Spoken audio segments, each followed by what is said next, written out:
e nós estamos continuando essa jornada maravilhosa pela Palavra de Deus.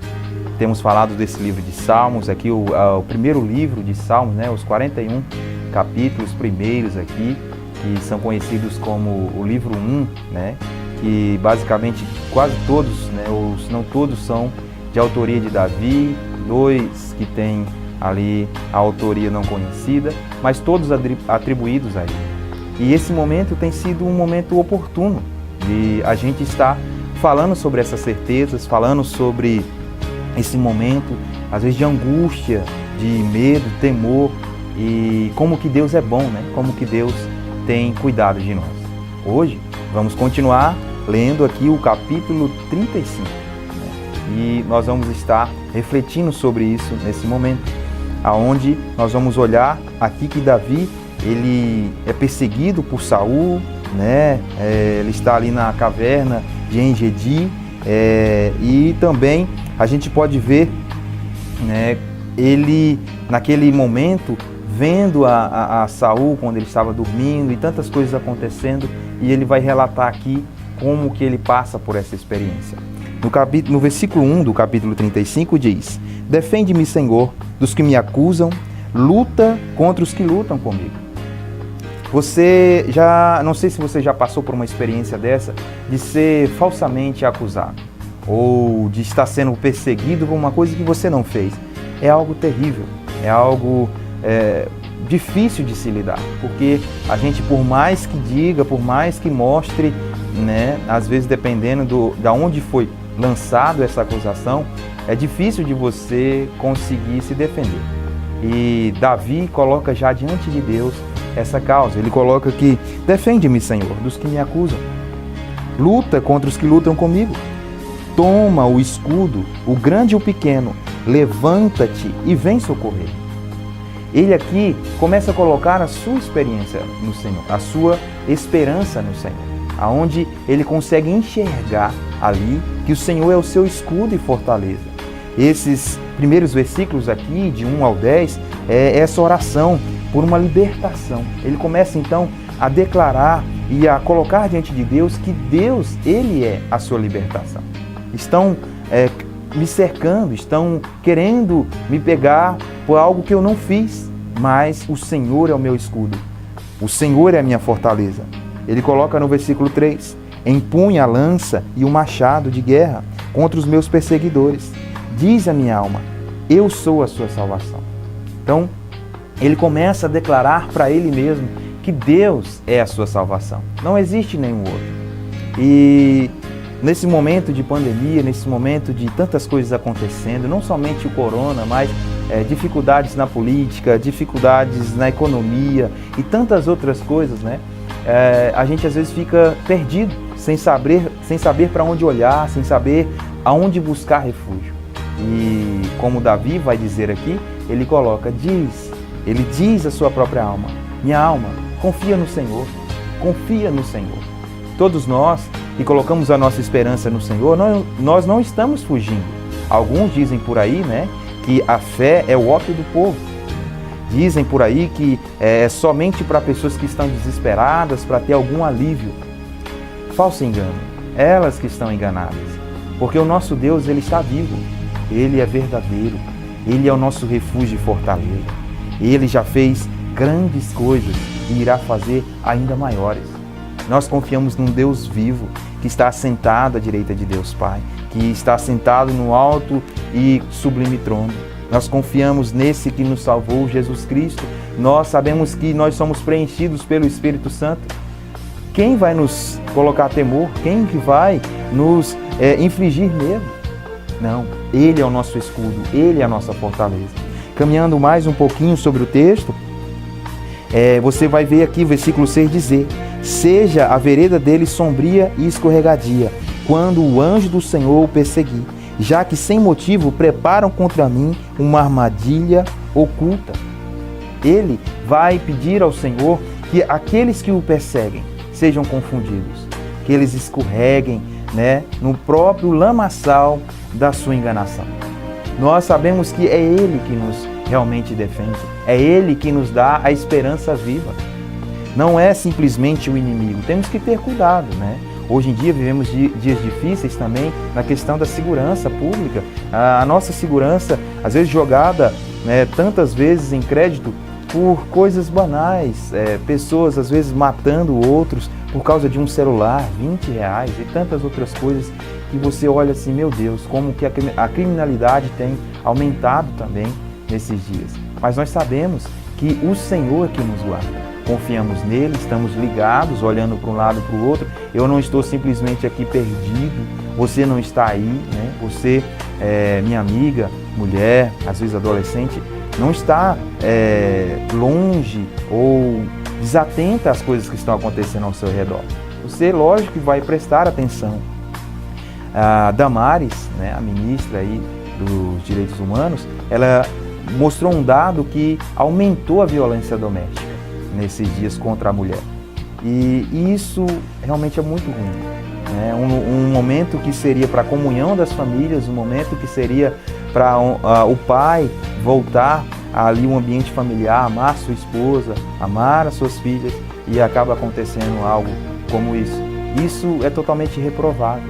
Por isso nós temos que ficar alertas o tempo todo. A Bíblia nos chama a estar alertas e vigilantes e não deixar de denunciar quando algo assim acontece, porque às vezes você não denuncia e acontece de novo, né? Nós temos que nos proteger, e o maior meio de nos proteger é confiar, colocar nossa esperança no Senhor e fazer aquilo que é reto, aquilo que é justo.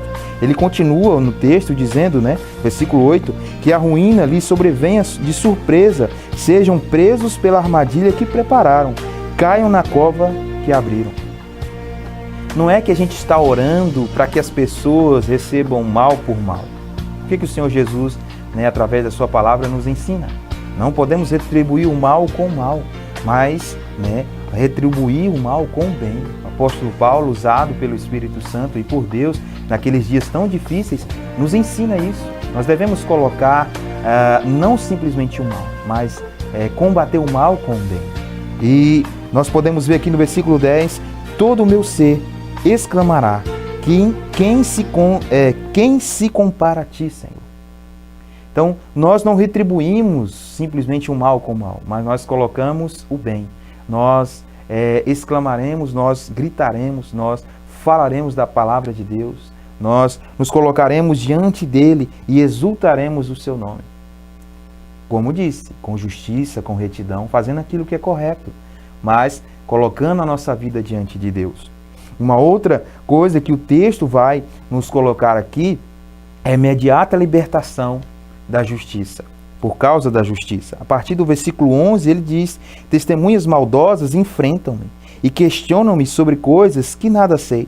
Elas me retribuem o bem com o mal e procuram tirar minha vida. Contudo, quando estava doente, usei vestes de lamento, humilhei-me com jejum e recolhi-me em oração. Saí vagueando e pranteando, como por um amigo ou por um irmão.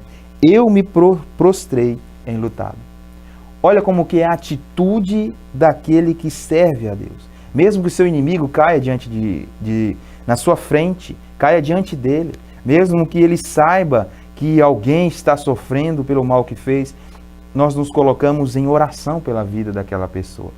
E você sabe que a gente já conversou aqui sobre isso, né? Não é tão fácil assim, né? Como eu estou dizendo. Tem muitas coisas que precisam ser resolvidas. Aquele que sofreu, ele dificilmente, né, vai esquecer de maneira rápida, né? Porque quem sofre, como diz o ditado aí, quem apanha não esquece, na verdade, ele vai passar por um período ainda ferido com aquelas situações.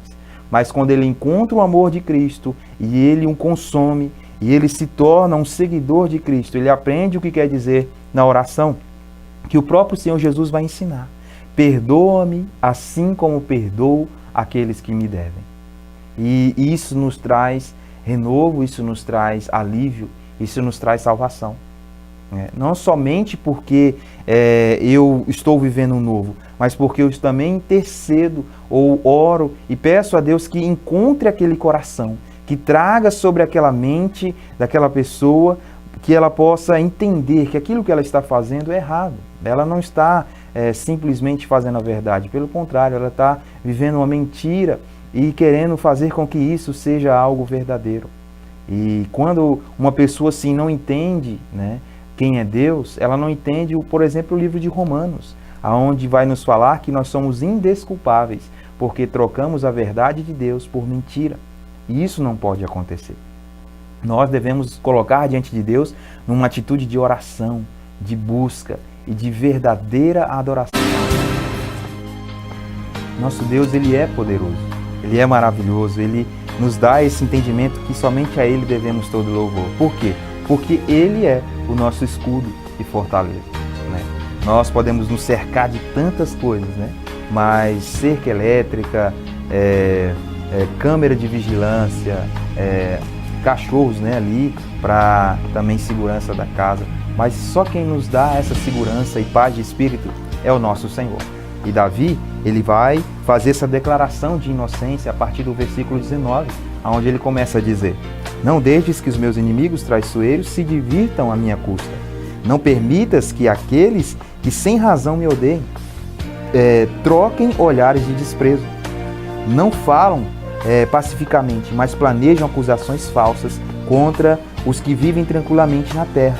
Com a boca escancarada, riem de mim e me acusam. Nós vimos, nós sabemos de tudo. E ele começa a dizer: não, Senhor, esses que agem de forma traiçoeira, não deixa que eles sejam felizes naquilo que eles estão fazendo. Não deixe que eles consigam humilhar a verdade. Muito pelo contrário. Ele pede ao Senhor que eles possam entender a razão do que eles estão fazendo e entender que eles estão errados.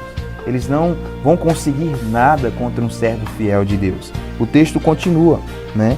Tu viste isso, Senhor, verso 22. Não fiques calado, não te afastes de mim, Senhor. Acorda, desperta, faze-me justiça. Aqui não é um grito desesperado, como se Deus estivesse dormindo, se Deus não estivesse sabendo o que está acontecendo. Muito pelo contrário. Ele está pedindo, Deus, que o Senhor possa manifestar a tua vontade e agir conforme a tua justiça sobre a vida de cada um deles. Nossa vida não é em si uma vida que busca a vingança. A vingança é do Senhor. A gente já aprendeu aqui e já falou tantas vezes sobre isso, que a vingança ela vem do Senhor. Aquilo que tem que ser feito com a justiça tem que ser feito. Nós não podemos nos negar a isso. Nós temos que consertar aquilo que foi danificado. Nós temos que olhar para aquelas pessoas que sofrem, os necessitados, e mostrar também justiça para com elas, para que elas possam viver essa justiça de Deus. Então ele clama aqui: Senhor, levanta, desperta, faça a justiça, né? E falar de justiça esses dias tem dado tanto pano para manga, na verdade. Tantas coisas acontecendo, STF e tantos outros, confusões e mais confusões de um lugar que nós esperamos justiça e justiça verdadeira. E creio que você tem acompanhado isso também. Você tem estado ligado às notícias do Brasil, né, e o que tem acontecido. Mas nós não pedimos aquela justiça, nós pedimos a justiça de Deus, verdadeiramente. Apesar de podermos entrar, às vezes tem causas e coisas que nós devemos ir, sim, buscar os nossos direitos, mas nós sabemos que aquele que vai fazer a justiça verdadeira é o nosso Senhor. E Davi se coloca nesse lugar. Defende a minha causa, meu Deus e meu Senhor. Senhor, meu Deus, tu és justo. Faze-me justiça para que eles não se alegrem à minha custa. Ele termina esse texto de uma forma maravilhosa. O Senhor seja engrandecido. Ele tem prazer no bem-estar do seu servo. Minha língua proclamará a tua justiça e o teu louvor o dia inteiro. Mesmo que nos acusem de forma falsa, mesmo que nos persigam por coisas que a gente não fez, a nossa confiança está no Senhor.